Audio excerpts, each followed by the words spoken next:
ঢাকা-12 আসনে নির্বাচনী গণসংযোগ করেছেন জামায়াত মনোনীত প্রার্থী সাইফুল আলম খান মিলন।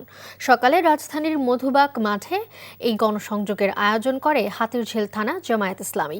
কর্মী সমর্থকদের নিয়ে হাতিরঝিল মধুবাগে গণসংযোগকালে সাইফুল আলম মিলন এলাকাবাসীর কাছে দাঁড়িপাল্লার পক্ষে সমর্থন ও দোয়া চান।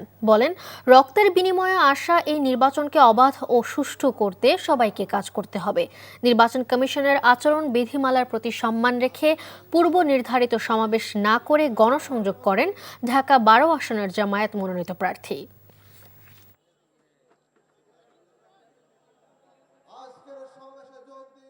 বলা হয়েছে নির্বাচনী জনসভা করা যাবে না এবং এটা খুব আশ্চর্যজনক একটি আপনার অধ্যাদেশ জারি করা হয়েছে। আমরা আমাদের মার্কা যদি বলতে না পারবো তাহলে নির্বাচনটা হবে কিসের? জামায়াত ইসলামী সবসময় আইন মেনে চলে, কাজে আমরা আইন মেনে চলতে চাচ্ছি। আইনের প্রতি শ্রদ্ধা রেখে আমিরের জামায়াতের নির্দেশে আমরা আমাদের নির্বাহী এই সভা স্থগিত ঘোষণা করলাম।